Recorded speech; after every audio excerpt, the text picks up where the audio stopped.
a grabar. Entonces vamos a hablar sobre codificación de línea y pues obviamente vamos a hablar sobre la forma en cómo supuestamente se va a llevar a cabo la transmisión de datos en sistemas de banda base.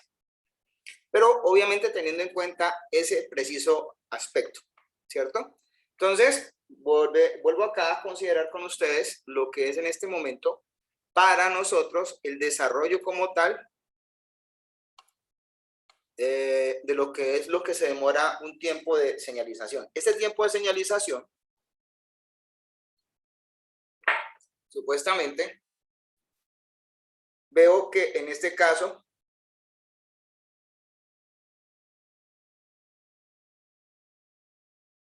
¿sí?, determinan desde ese punto de vista un tiempo. O sea, entonces la pregunta es, si yo considerara un tiempo más corto, ¿cómo sería la velocidad de canal?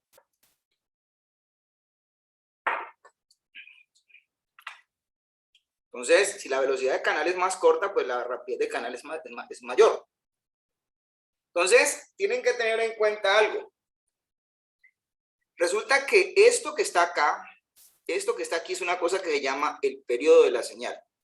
Entonces, si yo tomo esto como un tiempo que se hace pequeño, en este caso,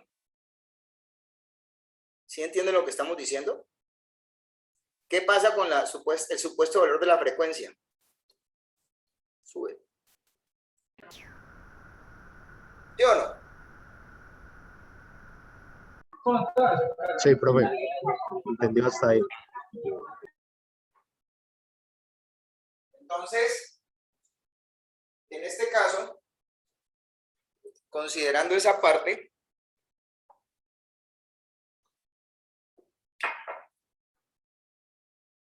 pues desde ese punto de vista, independiente de que yo quiero hacer una mejora en la velocidad del canal, ¿qué tendría que hacer? Pues modificar lo suficientemente los conceptos de codificación, los conceptos de manejo de la señal, para que estos tiempos se reduzcan. Porque físicamente hablando es bien complejo y complicado. Entonces, ya teniendo eso claro, nosotros nos vamos a dedicar en este instante a hablar fundamentalmente de lo que son los términos que se relacionan con la comunicación de datos. Entonces, nosotros tenemos especialmente la disposición de hablar de conceptos unipolares, polares, o sea, tenemos que caracterizar las señales. ¿Qué es una señal unipolar, por ejemplo? Una señal unipolar en este caso, ¿sí?, vendría siendo aquella que de forma específica lo que ella señaliza es siempre de la misma magnitud o signo. Bueno, es más cierto que sea de del mismo signo, en este caso, que de la misma magnitud.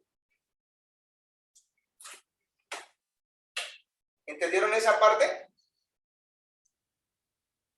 Entonces, un sistema que se caracteriza por tener un concepto polar, pues básicamente, ¿qué va a definir? Pues va a definir la existencia de una ambivalencia de las cosas. ¿Qué quiere decir? Que vos podés decir que una cosa puede representarse en todo su esplendor entre voltajes positivos o voltajes negativos. Y eso quiere decir que maneja polaridad. Polaridad quiere decir es que yo puedo representar unas cosas en ambientes positivos y otra cosa en ambientes negativos. ¿Les quedó claro? Entonces, lo que van a representar ustedes a partir de esas características, ¿qué son? Los elementos de datos. Ya las tasas de datos están determinadas por esa capacidad de una interfaz de decidir cuántas unidades de información por unidad de tiempo puede colocar en este caso en ese punto de referencia. En otras palabras, si yo a todos ustedes les pregunto, bueno, jóvenes, ¿qué es ancho de banda? ¿Qué considerarían ustedes el ancho de banda? Entonces, ¿cuál sería la respuesta? ¿Cómo contestaría un ingeniero? A ver. ¿Lo escucho? Sería la frecuencia mínima y máxima en la que puede trabajar esa señal. Venga. Póngame cuidado. Asuma que yo quiero comprarle a usted un canal de comunicaciones y yo no sé nada de esto. Explíqueme, ¿cómo me convence? Bueno, pues resulta que el ancho de banda que se requiere, o mejor dicho, va en función a, como le digo, o sea, hay como un mínimo, no sé cómo explicarlo, hay un mínimo en el cual se mueve, ¿Me o está sea, por vendiendo a mí ejemplo, eso? hasta... Espérate. No, ¿Me está vendiendo eso? No sé qué es. Poneme cuidado. no, Poneme cuidado. Más bien hay que decime, darme la vea, inducción de venta. ponle pues cuidado. No, es que esto no es un curso de venta, es que esto lo tiene que saber cualquier ingeniero. Ponle pues cuidado. Usted tiene que llegar y decir, vea, un ancho de banda es, en este caso, para usted, una definición de capacidad. Y esa capacidad es la que usted va a tener en su punto de toma de datos para asumir la transferencia de información por unidad de tiempo en un punto de referencia o en la interfaz que usted diga. Entonces, esa capacidad va a estar definida precisamente por la forma en cómo usted disponga eso. Si usted dispone de un medio de comunicaciones con buena capacidad, entonces podría aspirar a un buen ancho de banda. Si usted determina un medio de transmisión con una capacidad caracterizada por el nivel de respuesta que en él haya, entonces eso va a tener. Es como si a usted le dijeran, usted va a tener un tubo muy amplio y un tubo muy delgado. ¿Por dónde cree que en este caso, si quisiera por esos tubos echar agua, le va a fluir más líquido? Ah, ¿ahora me entendió? Entonces, eso es básicamente, o sea, porque es que lo que tienen que pensar ustedes es en flujo de información. El Internet de hoy en día, ¿qué es? Es un flujo de información. A mí me vale huevo que me estén diciendo, no, es que los anchos de banda, no. En este punto como tal, necesitamos considerar flujo de información. ¿Está claro para ustedes?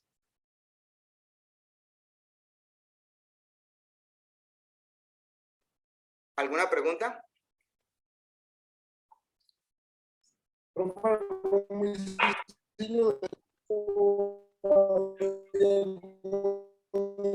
Bueno, sigamos. No entendí nada de lo que dijo el último.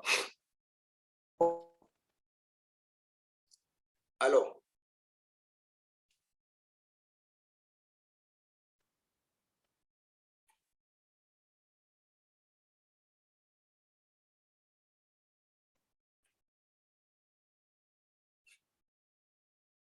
Bueno, entonces, en este caso, pues vamos a revisar un poquito como tal, pues este asunto, estos conceptos. Ahora, resulta que se va a trasladar de un lado para otro los elementos de señal, ¿cierto? ¿Cierto? Entonces, básicamente, pues vamos a estar hablando de que sobre esa capacidad de información yo tengo que señalizar. Yo puedo señalizar desde el punto de vista digital y desde el punto de vista analógico, ¿cierto? Entonces yo tengo una cosa que se llama tasa de señalización también. El elemento de señal y la tasa de señalización yo los puedo en este sentido, digamos que, obviamente revisar, y desde ese punto de vista,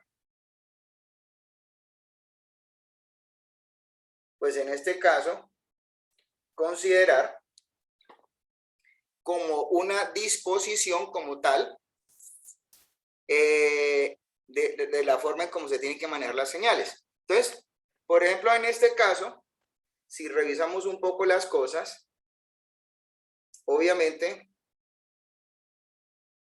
entonces, en ese orden de ideas, ¿sí? La tasa de señalización, pues no es otra cosa que la forma en cómo revisar cuántas unidades de información por unidad de tiempo tendrían que estar viajando en el canal, ya sea desde ese punto de vista por consideraciones digitales o analógicas. Ahora, ¿nosotros qué vamos a mandar? Nosotros iríamos a mandar consideraciones de marcas y espacios, en este caso. y obviamente disponiendo para este tipo de cosas, pues las alternativas que existen para señalizar. ¿Qué necesitamos saber nosotros de estos asuntos? Pues de estos asuntos nosotros necesitamos saber qué es lo que tenemos que hacer, pues obviamente para que las señales se puedan interpretar. Una señal pues tiene un comienzo y tiene un final. Además de eso, pues obviamente tiene niveles de señal. Además, representa una relación señal a ruido, una tasa de datos, un ancho de banda y un esquema de codificación. Ese tipo de cosas las vamos a definir ahora por cada uno de los dispositivos presentes, códigos, perdón, con los cuales estaríamos nosotros revisando las cosas en este instante.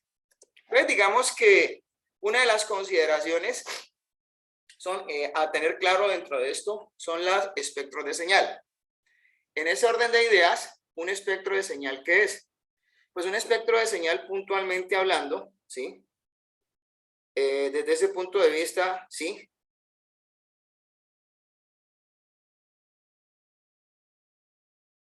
¿Sí?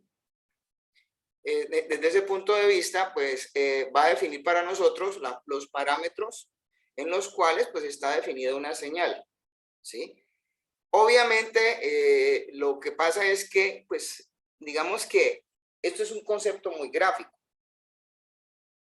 ¿sí? Obviamente, lo que necesitamos considerar nosotros también es la posibilidad de disponer dentro de un esquema de codificación el envío de la información y desde ese punto de vista, ¿sí? La disposición como tal de referir o considerar un valor de referencia que sería en ese caso un reloj de sincronización.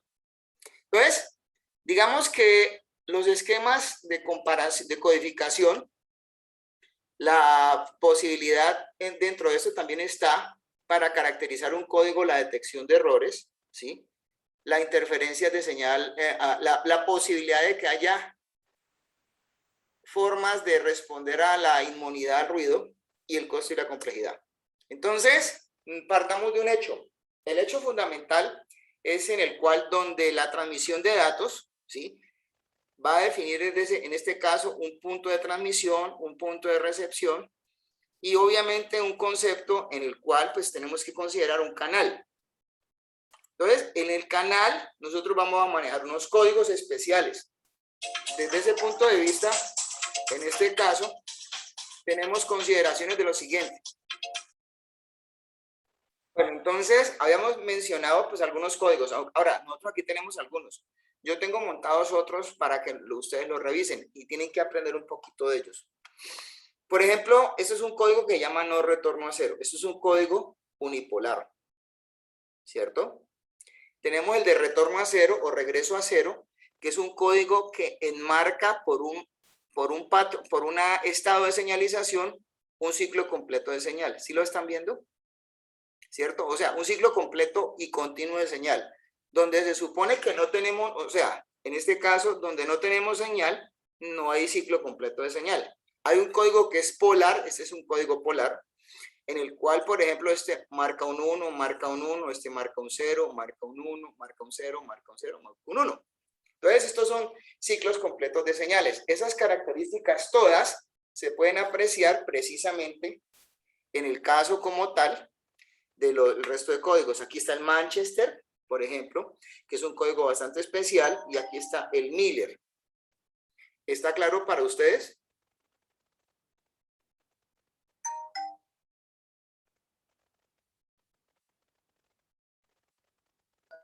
Sí, profe.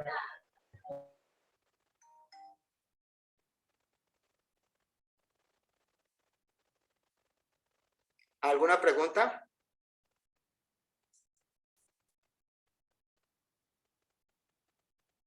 No, ninguna, profe.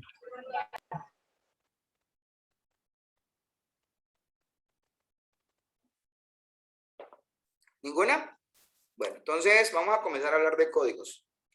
Caractericémoslos. La primera cosa es que hay que hablar de autosincronización, la posibilidad de detectar errores, la inmunidad al ruido, la densidad espectral de potencia, el ancho de banda y la transparencia. Entonces, en este caso, todas estas cosas me van a permitir a mí decir, bueno, pero ¿cuál es el código que me favorece? De hecho, vamos a hacer varios ejercicios como tales de expresar con mecanismos digitales y no digitales la presencia de señales. Y eso lo vamos a hacer todo en esta tarde. Entonces, en este caso, podríamos considerar, por ejemplo, el primero de ellos, este es el no regreso a cero. Y como pueden apreciar, ¿sí? Miren bien, esto es un código unipolar. De hecho, pues la forma en cómo se agolpa en el dominio de la frecuencia en el dominio de la frecuencia, la potencia de la señal está aquí. Además, eso permite que nosotros podamos definir entre las bandas con estos tamaños, precisamente, el ancho de banda de este código, ¿sí? En este caso, pues, no tiene señal de temporización, entonces no es, digamos, que lo mejor del mundo para autosincronizar. Además de eso, podemos considerar cosas como cuáles. En este caso, digamos que podemos decir nosotros, fundamentalmente, que en este caso, ¿sí? Por lo que estamos revisando, no hay posibilidad de detectar errores. El 95% de la potencia se encuentra en las frecuencias menores a la frecuencia de datos, por ejemplo. Entonces, el problema de este es que el promedio de la señal y la posibilidad de detectar errores van a depender casi que en la disposición de existir unos y ceros. Entonces, es como si estuviéramos considerando que tuviéramos que tener en cuenta el hecho de que esto tuviera un manejo de una paridad par, una paridad impar. ¿Ya? Entonces, miren este otro, este es el de regreso a cero. Supuestamente, pues aquí tenemos nosotros elementos de señalización para un código polar. Perdón, unipolar. Pero, pues aquí pueden apreciar ustedes que el ancho de banda es un poco más grande. Es como el doble de lo que tenemos acá, ¿cierto?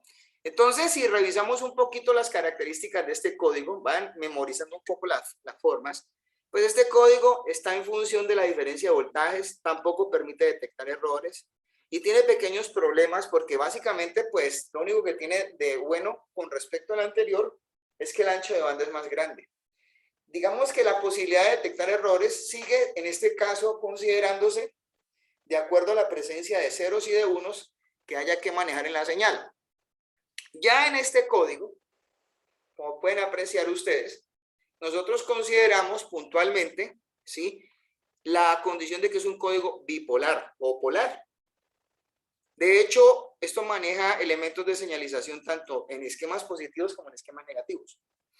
El ancho de banda, pues posiblemente se mejoró bastantísimo y de hecho, pues de forma específica, pues no tiene, aunque no, ya tiene señal de temporización o la puede presentar, no permite de pronto en ese sentido detectar los errores como tan de lleno. Pero lo importante es que la densidad espectral de potencia puntualmente está cercana a cero y obviamente el asunto es que la densidad espectral de potencia es mayor a la anterior. Ahora, eso es un código que se llama inversión de marcas alternadas. Como pueden apreciar, aquí hay un 1, este es un 1, este sería un 0, este era un 1 y acá volvió otra vez a ser 1. Es un 0, un 0, un 1. Entonces, este es un código que es característico, pues su ancho de banda es relativamente similar al último que vimos, pero pues tenemos la consideración de que ella presenta una robustez, mayor inmunidad al ruido al emplear voltajes tanto positivos como negativos, tiene señal de temporización y permite detectar ciertos tipos de errores. Ahora, este es de los códigos que fundamentalmente comienzan a marcar hitos en la especificación de lo que son el uso de las redes. ¿Por qué hablamos de esta manera? En este caso, ¿sí? Pues básicamente porque este es uno de los códigos que estamos montando nosotros para trabajar puntualmente en la parte de lo que es redes de datos. Manchester es uno de ellos. Manchester se usa en Ethernet y Fast Ethernet. Entonces, revisemos cómo funciona. La primera cosa es que tiene mejor ancho de banda que AMI. Permite detectar ciertos tipos de errores, tiene temporización y es autosincronizable. O sea, y de hecho su inmunidad al ruido permite manejar tanto voltajes positivos como voltajes negativos. Entonces, ya eso ya es una cosa que podemos nosotros con la cual descansar. Entonces vamos a ver, en este caso, miren la regla acá. Fíjense que aquí tenemos el TTL, la lógica transistor-transistor, que es el mismo no retorno a cero. Como pueden ver, esto es un 0 y esto es un 1. ¿Sí? Acá tenemos nosotros en presencia de una señal externa, el de no retorno a cero con nivel, solo que en este caso, pues los ceros son bajos y los unos son altos. Y ya es precisamente un código polar. Este también es un código polar, pero este es el de no retorno a cero invertido. ¿Cómo maneja este la situación? Supuestamente él tiene unos cuando hay transiciones, cero cuando no hay transiciones. ¿Está claro para ustedes? Bueno. Por acá vamos a hablar nosotros del Manchester. ¿Qué sucede con este? Pues en este caso el Manchester básicamente nos está proveyendo, ¿sí?, de lo que es específicamente tres tipos de codificación. Este es el Manchester positivo, el negativo y el diferencial. ¿Cómo funciona el positivo? Pues el positivo comienza abajo y termina alto para el 1, como pueden ver. Entonces esto es un 1, un 1, un 1, y este sería un 0, un 1, un 0, un 0, un 0, un 0. Este que tenemos acá sería el Manchester negativo. Para el 1 es que comienza alto y termina abajo. 1, 1, 1, 0, 1, 0, 0, 0. ¿Y el diferencial cómo es? Bueno, tienen que tener en cuenta de que no es lo mismo que los anteriores, porque él tiene una regla. Dice, 0, transición en el comienzo del intervalo. 1, no transición en el comienzo del intervalo. Entonces, ¿eso qué quiere decir? Entonces, en este caso, ¿sí?, pues aquí hay un 1, un 1. Aquí hay una transición, es un 0. Pues aquí tengo en este caso, que me encuentro un 1. Aquí hay una transición, pues esto es un 0, 0, 0. Entonces, como quien dice, donde hay transiciones, en este caso, hay ceros. Donde no hay transiciones, hay unos. Transiciones entre estados. Y este que está acá, hay más, ¿no? Así que no se preocupen. Este es el MLT3. ¿Qué se supone que tiene? Pues aquí comenzó en 0, ¿cierto? Y él va de -1 a 0 a 1 a 0 a -1. Entonces aquí sería el 1 sube a este nivel, luego sube a este nivel. Como se encontró un 0, pues no cambia de nivel. Como se encontró un 1, pues cambia de nivel. Como se encontró un 0, sin cambio, sin cambio, sin cambio. ¿Preguntas? Vamos a revisar más códigos. Pues ese no es el único, ¿no? Y con eso no me voy a quedar yo tampoco. ¿Alguna pregunta hasta acá? ¿O ya está bien todo?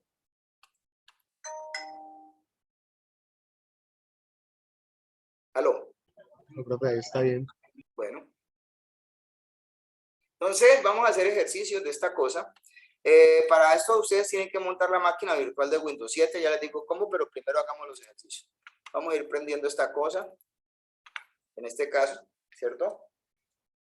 Y vamos a hacer ejercicios. Yo voy a ir sacando otros que tengo por acá guardados. Entonces, pues para que se van dando cuenta a qué se tienen que atener.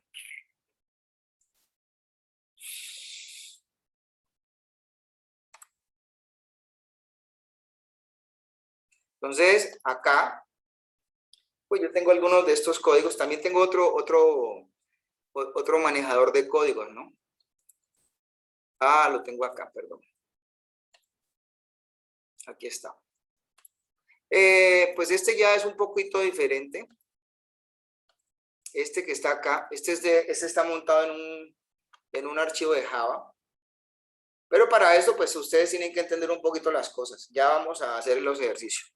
Así que no se preocupen. Aquí está iniciando Windows. Espera un segundo. Este es el que yo estoy funcionando con este. Entonces, por ejemplo, en este caso, denme un segundo que empiecen los dos. Digamos que vamos a trabajar un poquito. Esto es una máquina virtual de Windows 7, ¿no?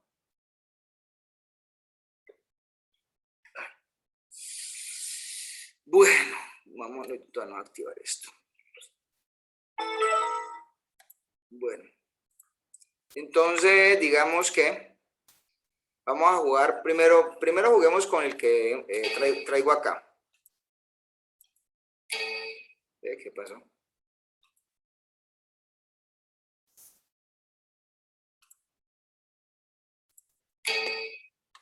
Upa.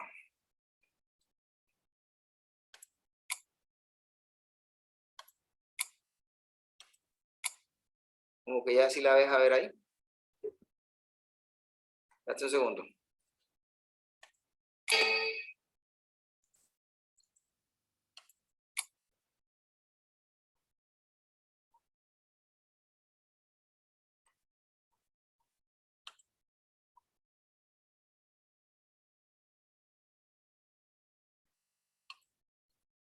Vamos a cerrar este archivo si es por eso que lo abrí.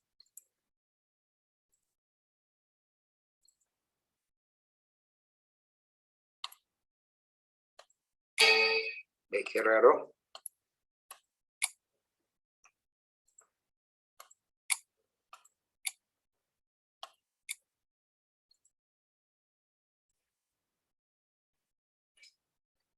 Ve qué le pasó a esto hoy.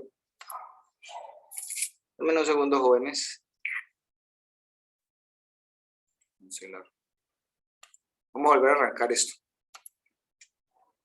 Toca hacerla del ingeniero, ¿no? Vuelve a comenzar todo.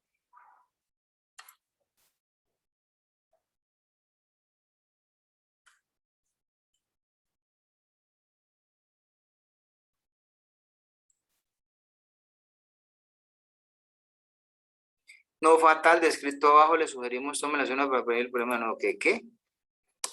Digo que la máquina virtual le había caído en un error no fatal. ¿Cuál es? Yo no, ninguno. Ay. ¿Ustedes son expertos en máquinas virtuales? ¿O no?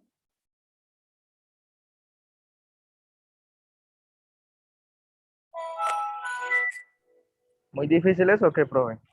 No. No, para nada. Espérate un momentico a ver si no hacemos una pequeña pausa.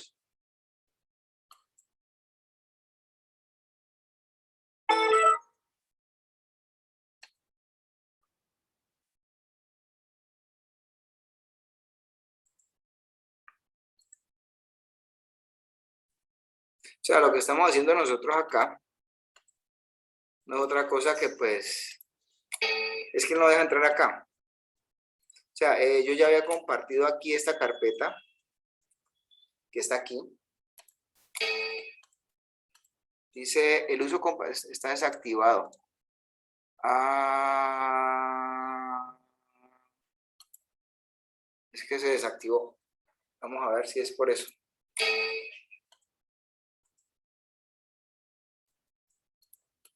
¿No han manejado ustedes máquinas virtuales nunca? No, profe.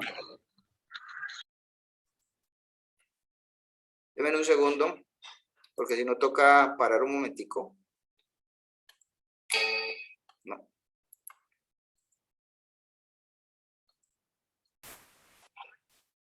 Entonces, ya que estamos aquí en la máquina virtual, pues vamos a revisar este software. Vamos a mirar este que está acá.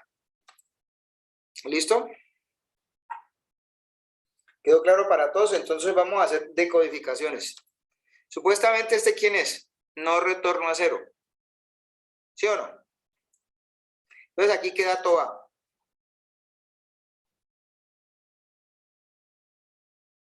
¿Aló? Entonces vamos a revisar la presentación. Decía que era ¿cómo era que se llamaba? ¿Aló? ¿No retorno a cero? Sí, profe, no retorno. Entonces, ¿qué pasa ahí? ¿Ese sería el 0? ¿Este sería el 0? Este sería un 1, un 0. Vamos a ver si es cierto. O si no, un 1, un 0, un 0, un 1, un 1, un 1, un 0, un 1, un 1 y un 1. Vamos a ver si fue cierto. Ah, sí, estuvo bueno. Chévere, ¿no? Vamos a hacer otro. Ah, ese es un MLT3. Entonces este es 1, 0, 0, 1, 1, 0, 1, 0, 1, 1, 1, 1, 1 y 1. ¿Preguntas?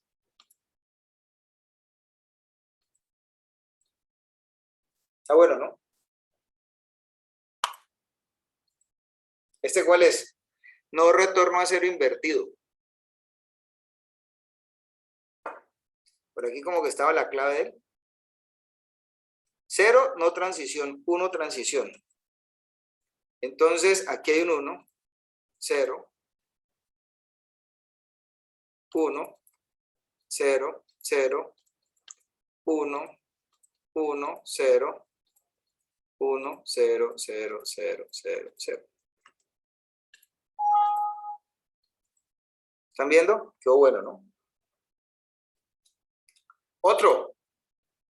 ¿Ese cuál es? Manchester diferencial. Ah, qué chévere. Entonces, el 0, ¿qué era lo que decía? El 0 decía transiciones o cambios.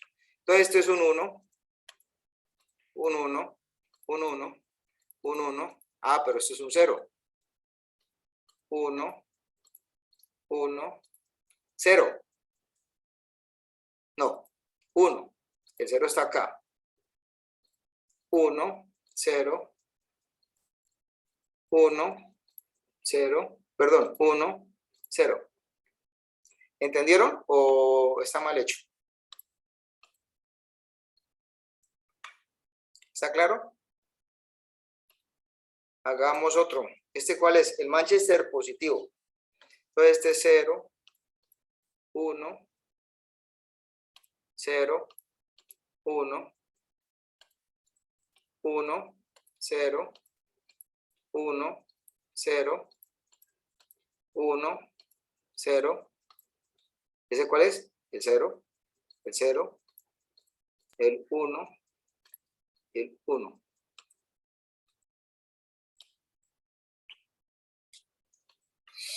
Bueno, ¿cuál otro hacemos? ¿Este cuál es? El de retorno a 0. ¿Cómo era el de retorno a 0? Pues yo creo que este era 0, 0, 0, 1, 1, 1. Todos estos son unos. Sí que hay que hacer doble clic sobre el dato, ¿no?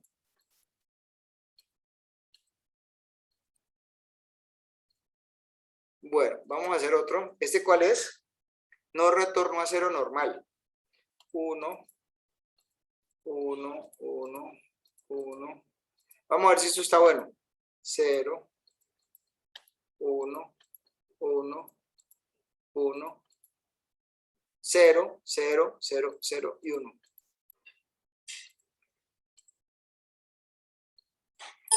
¿Preguntas?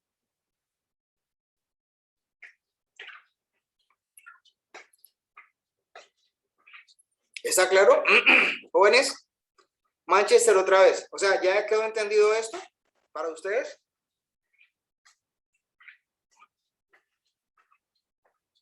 Aló. Jóvenes.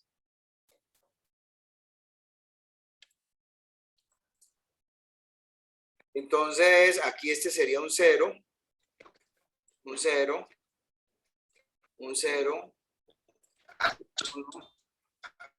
un 0 y un 1. Ahí está, ¿no?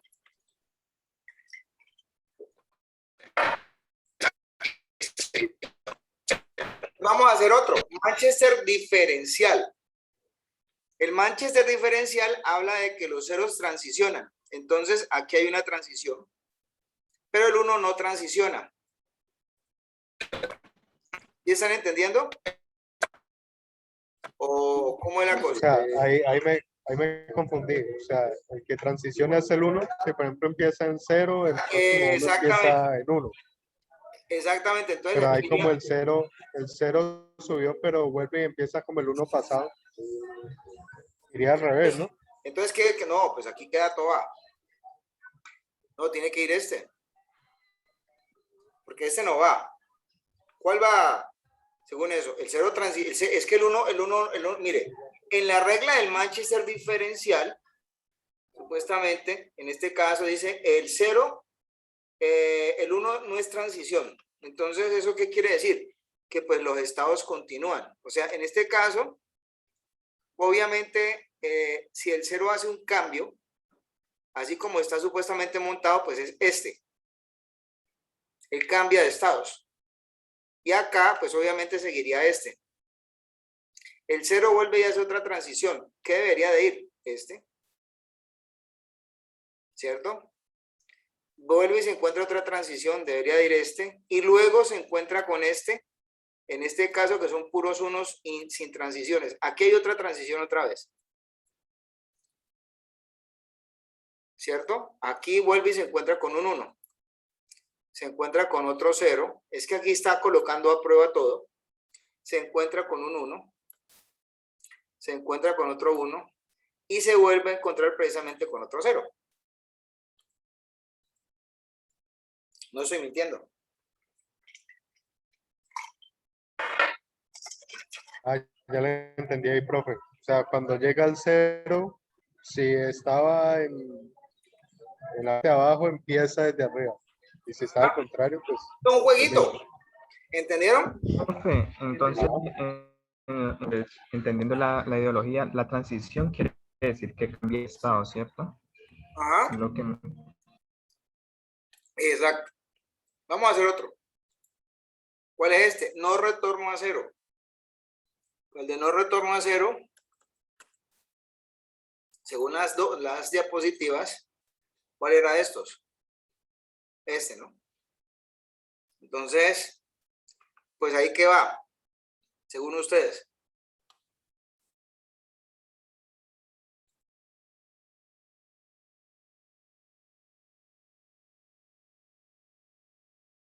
¿Ve qué le pasó a esto? Se bloqueó. Volvámoslo a colocar. Es el de retorno a 0 que era fácil. ¿Listo? Entonces aquí está la solución. Hagamos otro. Este era el Manchester diferencial. Bueno, hagamos este que es como que es de los que llama la atención, ¿no? Este sería este.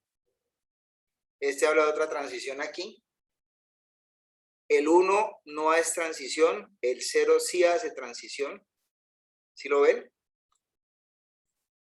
El 0 vuelve y hace otra transición. Sencillamente hace cambios. Pero el 1 permite volver a las transiciones. El 0 vuelve y enmarca otra transición. El 1 no permite hacer transiciones. El 0, allí está haciendo transiciones, entonces se comienza otra vez al revés. El 1 enmarca transiciones. Ve, perdón, no transiciones es la cosa. Ahí está. Vamos a hacer el que sigue. Este es el Manchester positivo, ya sabemos cuál es. Entonces, este baja. Este sube. Este vuelve y sube. ¿Cierto? Viene así, completamente porque son puros unos. Este baja. Este, como es un 0, pues arranca otra vez de forma de esta manera. Este es un 1 que arranca abajo y termina alto. Este es un 0 que arranca abajo y termina, perdón, es al revés. Arranca alto y termina abajo. Por aquí de pronto, no, sí está bien. ¿Ya? El 1 arranca abajo y termina alto. Así como aquí. Y ya. Ahí está. ¿Listo? Este es el no retorno a 0, vuelve y juega. Entonces, ¿con cuál continuaré aquí?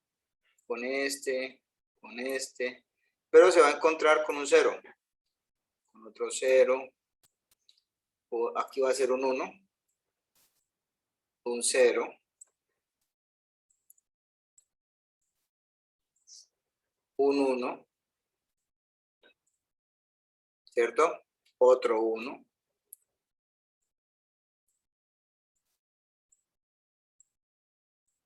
luego viene un 0, y luego vendrá un 1.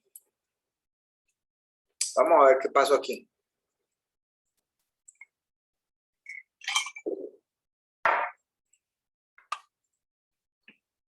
El MLT3, Construyamos un MLT3.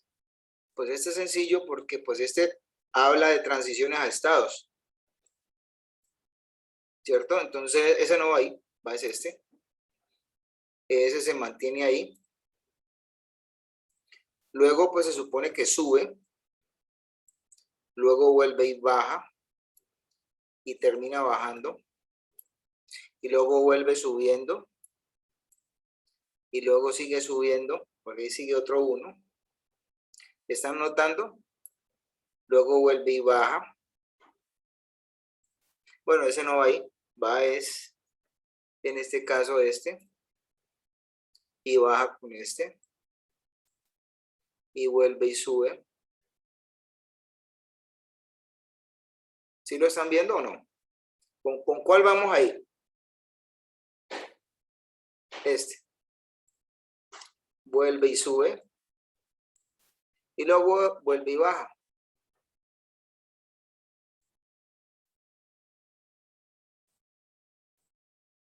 Ahí tienen.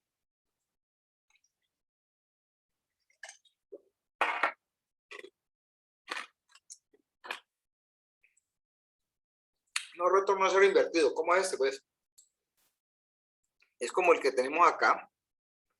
Precisamente las diapositivas. Pero acá está. Entonces, ¿qué tenemos que hacer? Pues al determinar esa parte. Ah, bueno, aquí es donde se bloquea esto, ¿no?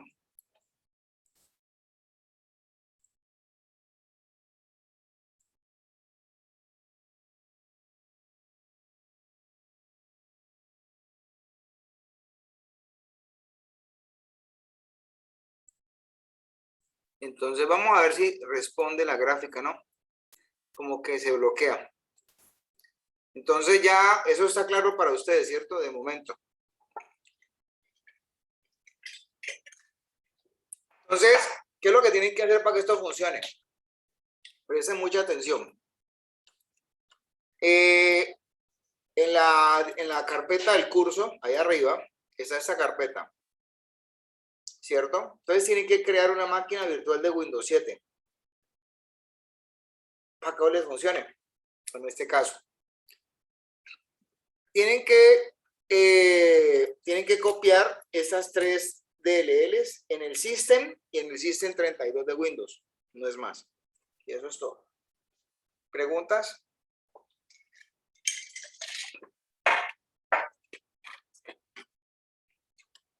Las 3 DLLs van para el Windows 7, ¿no? ¿Sí me entendieron allá? ¿Jóvenes? Esto es para la máquina virtual, ¿cierto, profe? Eso va para la máquina virtual, tienen que crearla. Ok. ¿Está claro para ustedes? Bueno, entonces ahorita juguemos con este de acá, un ratico. Pues se supone, pues eso ya quedó claro, ¿cierto? Ahorita volvemos acá, que tenemos que hacer otro ejercicio. Entonces, en este caso, pues yo voy a jugar con este un poquito. Fíjense que me dijeron, juegue con el de no retorno a cero. Se supone que aquí está la parte del código que hay que escribir, ¿cierto? Entonces, pues obviamente acá, ¿esto qué le pasó?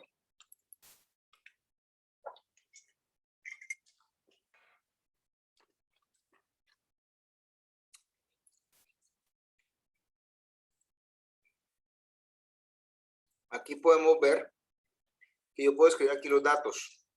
¿Cuántos datos puedo escribir aquí? Pues yo puedo escribir 1, 2, 3, 4, 5, 6, 7, 8, 9, 10, 11, 12. O sea, puedo escribir byte y medio. Entonces escribamos el 1, el 0, el 1, el 1, el 0, el 0. Ahí está, llevo 6, ¿no?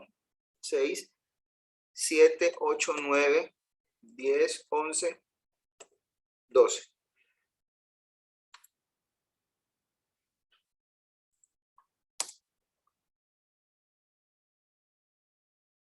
No lo graficó.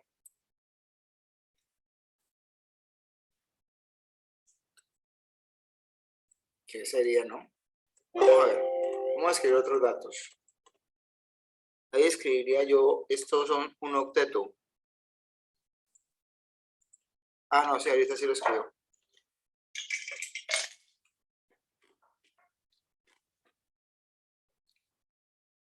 Entonces son 1, 2, 3, 4, 5, 6, 7, 8, 9, 10, 11, 12. Entonces este es el de no retorno a cero invertido. Pero miren la referencia con la que él empieza, ¿no? O sea, esta es la referencia unipolar. ¿Sí entienden por qué es una referencia unipolar? Porque la referencia unipolar dice que este es el 1, el 0, el 1, el 1, el 1, el 0. Y el 0 acá, el 1, el 1 y el 0 acá.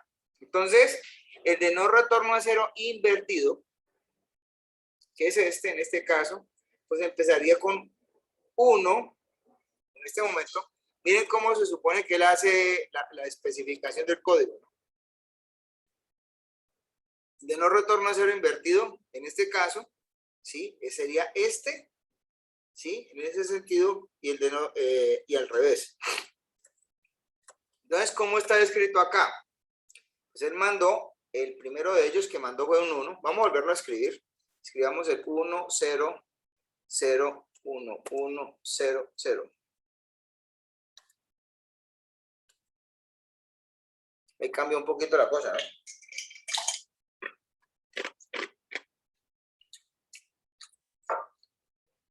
Entonces, para nosotros es el 1. Los ceros no hacen cambios, pero el 1 sí hace un cambio. El 1 hace un cambio y los ceros no hacen cambios, ¿entendieron? Miremos este, no retorno a cero al revés. Pues el de no retorno a cero, L, que es el que tenemos directo, en este caso ya no es el invertido. Supuestamente aquí nos dice, empiezo alto, pero luego sigue un 0. El 0 no permite cambios, ¿cierto? Luego empezó un 1 y un 1 y luego me encontré un 0. O sea, en otras palabras, en este caso, pues el 0 es el 0. Acá es muy diferente, ¿no? ¿Sí ven la codificación de este tan rara?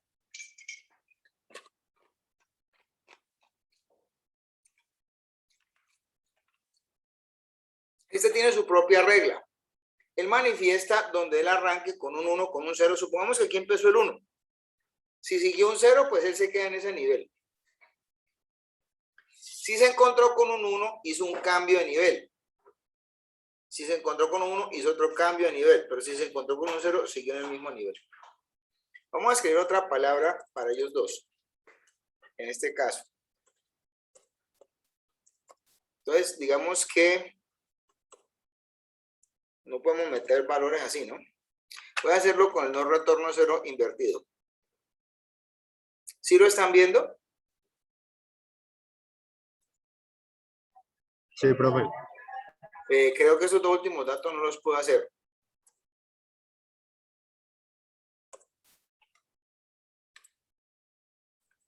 Ah, no, sí. Espérate, le metemos más daticos. Ah, sí. Le puedo meter dos más.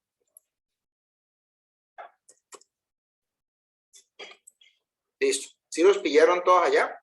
Entonces, esta es la referencia unipolar. 1, 0, 1, 1, 1, 0, 0, 1, 0, 1, 0, 0. Entonces, ¿cómo es el no retorno a cero invertido? Pues este empezó aquí en 1. Como siguió un 0, pues no hubo cambio. Aquí hay un 1, un 1, un 1, 0, 0, 1, 0, 1, 0, 0. ¿Entendieron? Voy a invertirlo no retorno a 0 L. Mírenlo acá. Pues este ya es un poquito más explícito porque él dice, este es el 1, entonces acá está el 0. 3 unos, 2 ceros. Un 1, un 0, un 1, un 0, un 0. ¿Entendieron? Vamos a hacer ahorita con el de retorno a 0. Miren el de retorno a 0. Este es un 1, este es un 0. 1, 1, 1, 0, 0, 1, 0, 1, 0, 0. ¿Entendieron? Vamos a mirar el Manchester. Manchester positivo.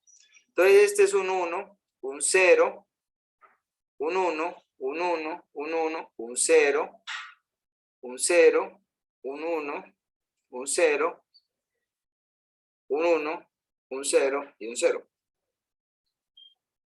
Bueno, revisemos ahorita el Manchester diferencial.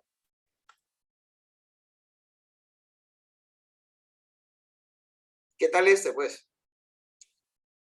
Entonces aquí él empezó en 1. Se supone que aquí no hay transiciones. Entonces este sería, empezó en 1, el 0 no hizo transición. Miren bien. Este serían transiciones al 1, transiciones al 1, transiciones al 1. El 0 no hay transición. Y así sucesivamente hasta que llega al final. Bueno. Miremos el AMI, la inversión de marcas alternadas. Este es el AMI. Profe, Señor. profe, en ese diferencial lo puedo volver a poner un momentico, es que ahí me confundió Está. en el primer 0. O sea, él empieza en 1. Ahí Sí, se claro, supone que pero es cuando que pasa, acuérdate, pero la referencia de él es así. El 1 empieza alto y termina abajo. En este instante. ajá, Entonces el 0 comienza el 1, abajo sí. y termina alto. Entonces no hay transición. Entonces acá el 1 dice que no hay transiciones. ¿Cierto? Entonces, perdón, el 1 dice que hay transiciones. Él acá, obviamente, vio que el 0 marcó transición. Perdón, me estoy enredando. El 1 empezó acá y el 0, obviamente, indica no transiciones. Pero entonces, acá nos encontramos un 1 y el 1, ¿qué tiene que hacer? Obviamente, pues, a empezar como venía este. Y esa es la forma de especificarse. Alto y terminar bajo. Entonces, empezó alto, terminó bajo. Empezó alto, terminó bajo. Empezó alto, terminó bajo. Pero como el 0 no es transicionable, entonces él sigue. Aquí, obviamente, en este caso, ¿sí? ¿Qué debería seguir? Pues otro 0. De la forma como está escrito aquí. Luego comienza otra vez a dimensionar el 1. Este 1 llega y empieza acá. Este es un 0. Este es, en este caso, un 1 y estos son 2 ceros. Y ya. Este es el AMI, ya dijimos, ¿no?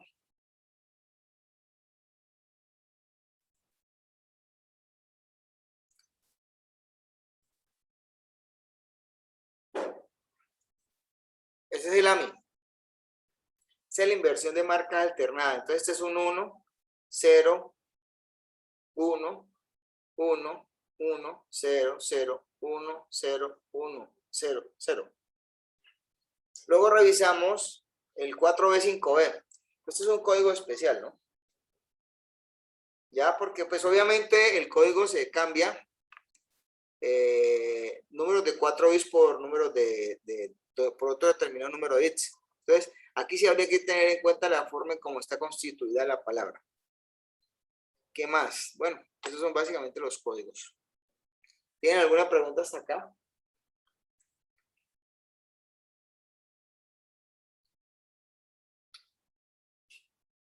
¿Alguna pregunta? No, profe. ¿Está claro? Vamos a hacer otro ejercicio para ir de pronto en este caso determinando más cosas de él. Y pues obviamente en este punto pues vamos a hacer otro que se llama uno de modulación. Pero acá está. Entonces acá obviamente pues ahí ustedes me tienen que ayudar. Y en la definición de esto pues nos vamos a dar cuenta. Entonces vamos a colocar aquí, a ver.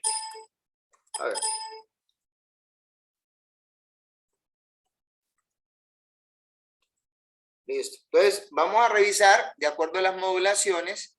Miren lo que dicen acá. Tienen que ayudarme con el francés. Se supone que dice acá que vamos a colocar esta palabra binaria. Entonces, ¿qué le dicen a uno? Las modulaciones de amplitud. Dice, el 1 lógico es el cambio de amplitud. El 2 sencillamente es, el 1, mire, se utiliza el 1, ¿sí? De una manera, o sea, ¿qué es supuestamente en este caso el 1 lógico? El cambio de amplitud. Entonces, ¿ese cuál sería? Aquí hay dos amplitudes, una de 4 y otra de 3. ¿Cuáles serían las amplitudes que tendríamos que usar acá? Si obviamente le están diciendo que el 1 lógico es un cambio de amplitud. Entonces, quiere decir que el 0 no cambia de amplitud. ¿Ya? Están dándose cuenta porque aquí se escribe un 1, 0. Entonces, al pasar eso, este sería un 1. El 0 no es un cambio de amplitud. Entonces, ¿serían cuántos datos? 1, 2, 3, 4, 5. ¿Cuántos datos son? 7. Me parece que sería así. Entonces, sería 1, 2, 3, 4, 5, 6. Este último. ¿Está claro? Vamos a ver si quedó bueno. Bueno, lo malo de esto es que esto toca hacerlas todas hasta el final. Y pues acá es una modulación de fase. El 0 lógico dice cambio de fase. El 0 lógico es un cambio de fase. Entonces, ¿cómo se haría?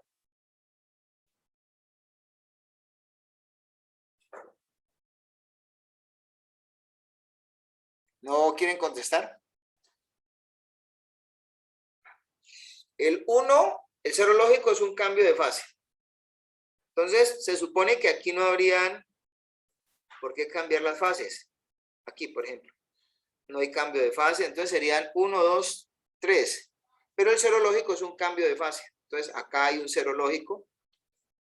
Acá se supone que habría otro 0 lógico. No, aquí se supone que es un cambio de fase. Ese sería un cambio de fase. Este sería otro cambio de fase. Sería cambio de fase 1, 2, 3. Y pues obviamente en este caso el 1 no tiene cambio de fase. ¿Sí estará bien allí? Son el 1 con 3 cosas. Son 1, 2, 3, 4, 5, 6, 7. 1, 2, 3, 4, 5, 6. Hay algo que está mal. Repetimos, el 0 lógico es cambio de fase. Entonces aquí están los 3 unos, el 0. Tienen que haber en este caso 2 unos modificándose entre sí. Entonces sería este, 2 y faltaría 1. Que en este caso, vamos a ver si es este. Y además de eso, ¿sí? El 1 que obviamente no tiene cambio de fase. Va a ser este. Bueno, ¿alguna pregunta? ¿Preguntas? ¿Tienen alguna pregunta?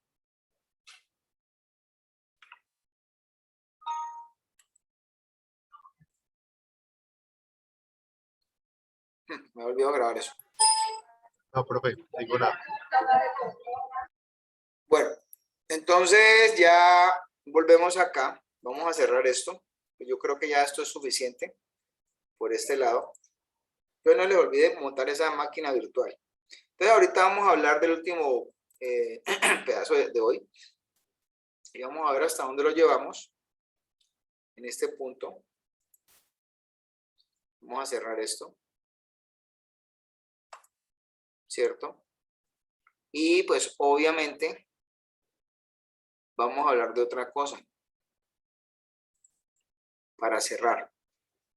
Entonces ya hemos hablado de esos códigos. Entonces, este no. Lo que descargamos, ¿cierto? De acá arriba.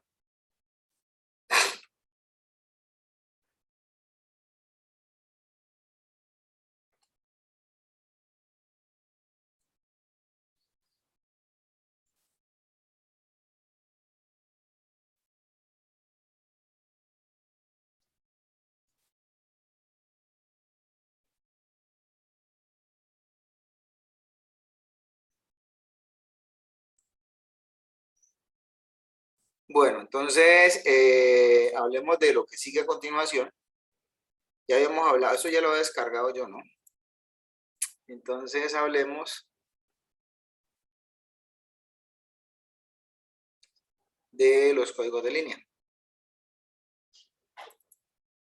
Esto ya lo miramos, la parte de los códigos, ¿cierto? Hablemos un poquito de los códigos de línea. Que ya revisamos, no, esto ya lo revisamos, entonces es lo que sigue. Ya es el 8, que es la codificación de un canal. Eso es muy matemático, ¿no? Entonces, obviamente, pues esto, pues aquí vamos, con esto terminamos el día de hoy. Y vamos a hablar precisamente de la codificación de un canal, en la cual, pues vamos a revisar cómo se manejan estos códigos y obviamente qué es lo que estamos haciendo nosotros. Nosotros lo que estamos haciendo en este momento fue hablar de la codificación de fuente y ahorita lo que estamos es modificando nosotros la señal para adaptarla. Entonces, ¿eso qué involucra? El concepto fundamental de esto es que hay tanto codificación de fuente como codificación de canal. Entonces, ya acabamos de hablar de una codificación de fuente, entonces vamos a hablar de codificación de canales. Y obviamente, como puede ser en ese caso determinado, la misma de codificación de canales. Entonces, estamos ubicados en este momento en este punto. Entonces, ¿qué es lo que tenemos nosotros en este instante para que nos afecten, en este caso, las señales? Pues nosotros tenemos problemas por lo que es la atenuación, la distorsión, la interferencia, problemas de ruido, en este caso, y obviamente, pues problemas que significan puntualmente, desde ese punto de vista, afectaciones a las señales. Obviamente, pues una cosa es enviar un 1 y que llegue perfectamente entendible, o que llegue un 0 y que llegue perfectamente entendible. Entonces, en los sistemas de transmisión, para los sistemas digitales, nosotros podemos determinar la existencia puntual de problemas de atenuaciones, de distorsión y de interferencia, así como problemas de ruido. Todo esto se puede encontrar en un solo problema, se puede sumar en este caso, y producen específicamente una cosa que se llaman errores en la comunicación. Entonces, para esto, nosotros tenemos que sentarnos a definir y a determinar un problema que está marcado por las matemáticas y por el comportamiento matemático, que desde ese punto de vista habla de las probabilidades de errores. Las técnicas de manejar esto y el saber cómo revisar las energías empleadas para la transmisión, pues van a involucrar precisamente las características que son en ese caso aplicables en el medio y en las señales, lo que supuestamente son en ese sentido indeseables para poderlas manejar. Si uno quiere manejar una probabilidad de error, las probabilidades de error en este caso son aplicables desde 10 a la menos 6, 10 a la menos 7, 10 a la menos 10, etc.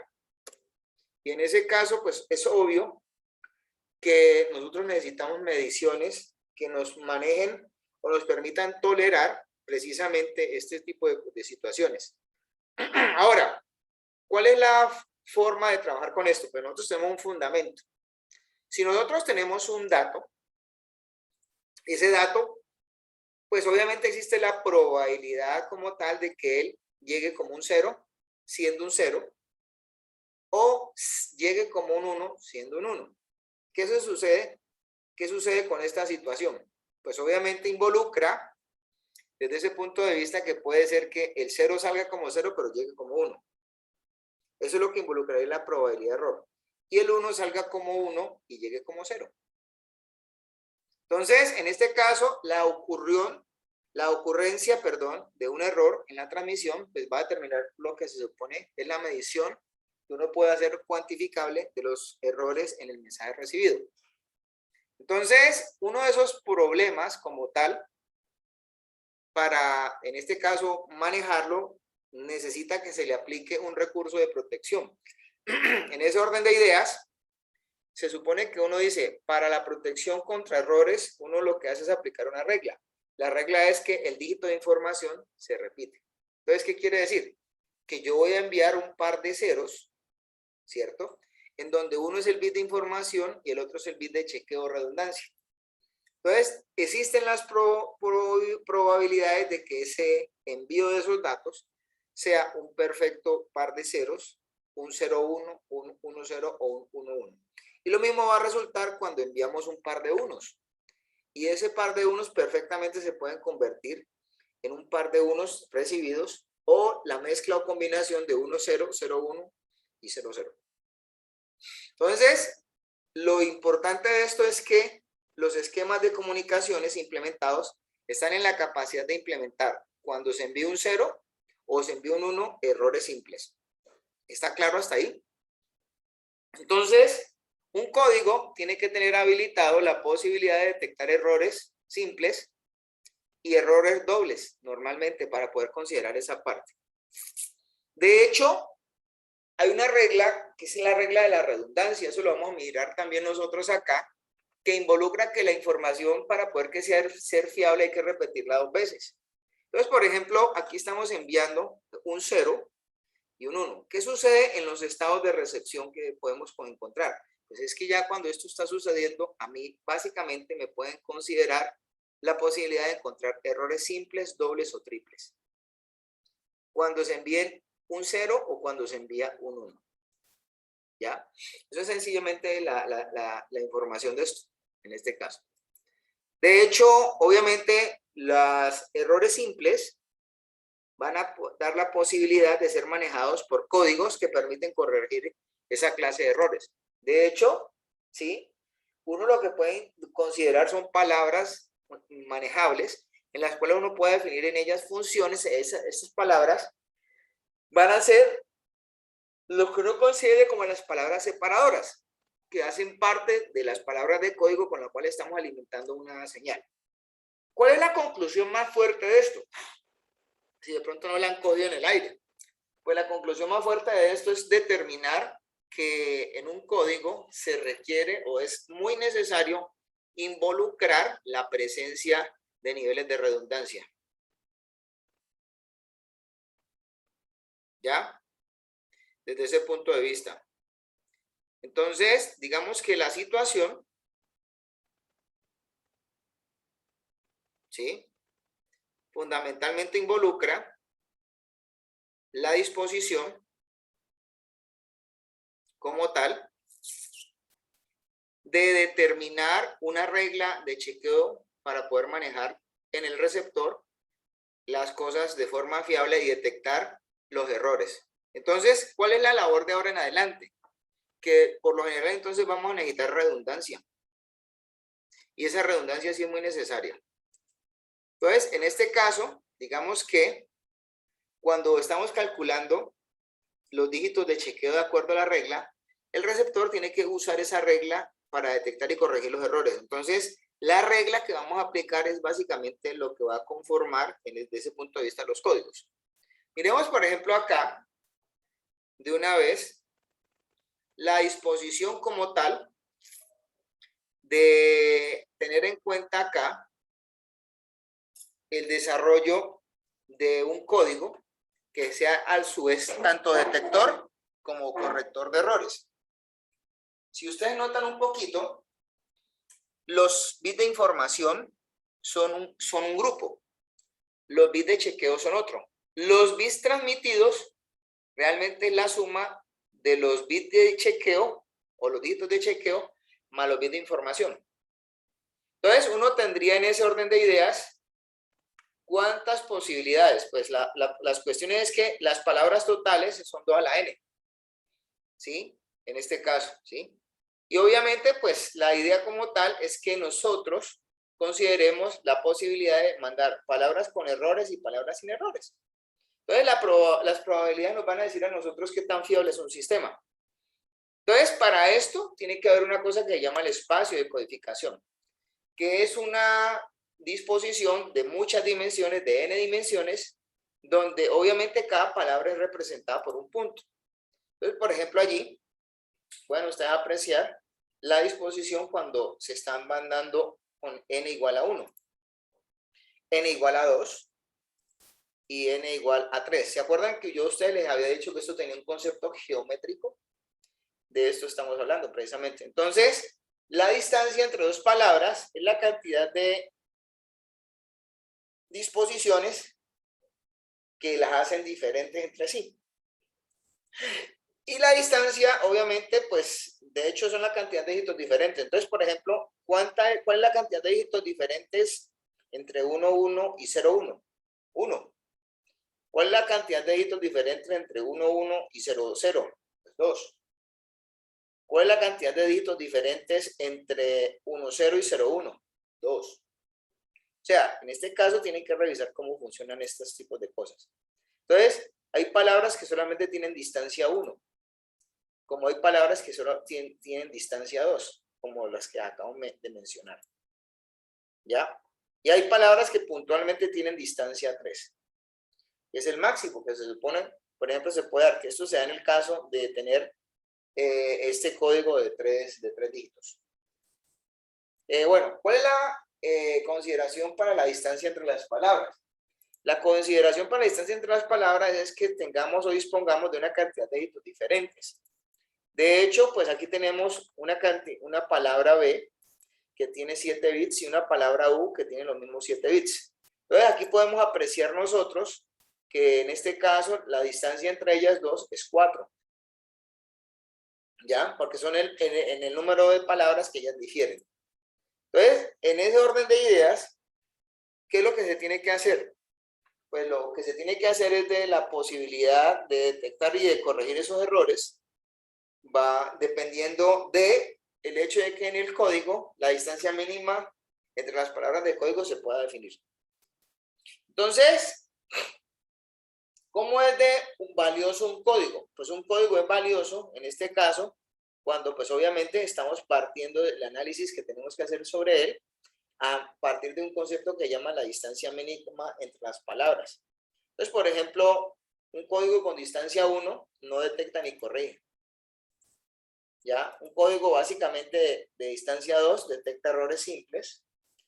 Un código en el cual haya una distancia mayor, pues entonces en este caso, sí, se pueden detectar errores dobles y errores simples, y corrige los errores simples.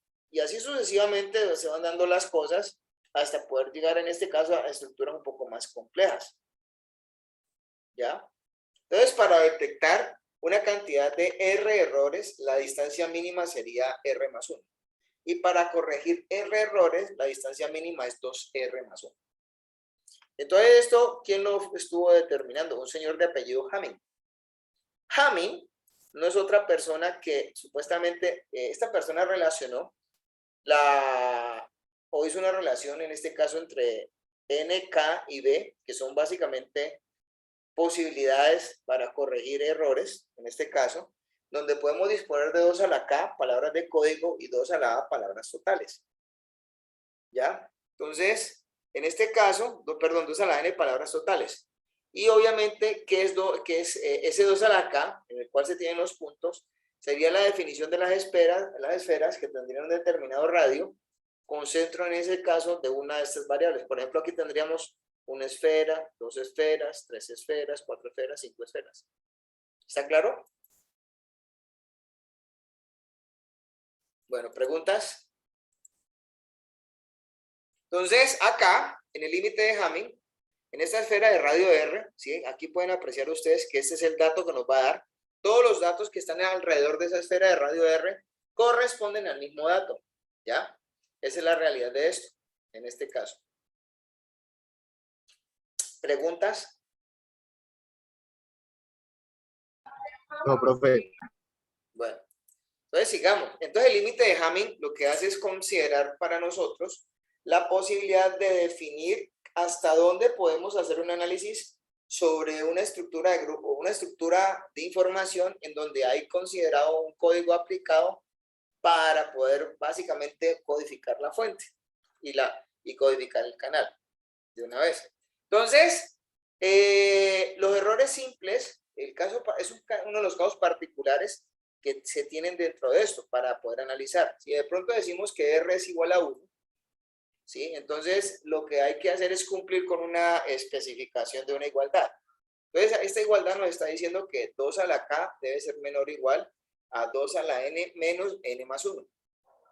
Entonces para esta situación, pues el señor Hamming pues pudo determinar que ese 2 a la B debería de ser mayor o igual a N más 1. Entonces hay que recordar cuántos bits de redundancia hay que marcar para enviar con una misma palabra para supuestamente que a esta palabra al ser enviada así no tenga problemas. Entonces sería básicamente, por ejemplo, si estamos mandando 1, pues necesitamos 2. Si estamos mandando 2, necesitamos 3. Y así sucesivamente, ¿no? En este caso, entonces miren toda la cantidad de información que es innecesaria que se tendría que considerar para manejo autónomo, ¿no? En este caso, ¿no? Entonces, por ejemplo, miren todo lo que puede dar. O sea, este 9 más esto que está dando acá arriba, los dos primeros números dan en suma el de abajo. ¿Ya? Bueno. Entonces, ¿qué sucede en este orden de ideas? Pues esto tiene unas relaciones también, ¿no? Si obviamente el valor K, que es el que está mencionando acá, se eleva, la relación B sobre N, ¿sí?, se va básicamente a bajar.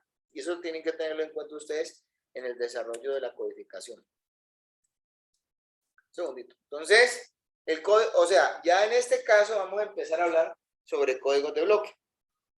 Cuando estamos hablando de códigos de bloque, de forma puntual, pues estamos especificando la posibilidad de que a un dispositivo codificador le lleguen dígitos de información y él reciba esa información y devuelva dígitos codificados. Se supone que puede usar también en este caso una herramienta de verificación de chequeo. Por ejemplo, ¿cómo hacemos para identificar con un código de paridad que una palabra es par o es impar? Pues sencillamente lo que se hace es revisar la cantidad de unos y adicionarle un 0 si la cantidad de unos es par, y adicionarle un 1 si la cantidad de unos es impar.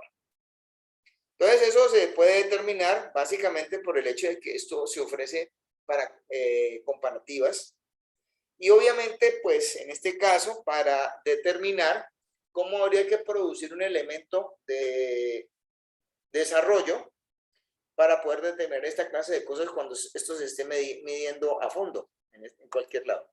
¿Listo? Entonces, miremos por ejemplo esto que tenemos acá, que también lo vamos a ver después de otra manera, que es la forma de manejar la paridad, en este caso, cruzada. Entonces aquí tenemos un código en el cual se toma la paridad de forma vertical y de forma horizontal. Si notan un poquito, pues tenemos bits de paridad horizontales, bits de paridad verticales. ¿Alguna pregunta hasta acá?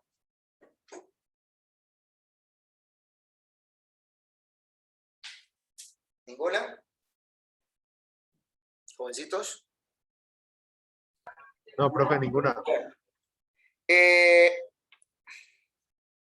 Vamos a hacer lo siguiente. ¿Quieren dejar hasta ahí? Jovencitos. Y yo voy a continuar la próxima.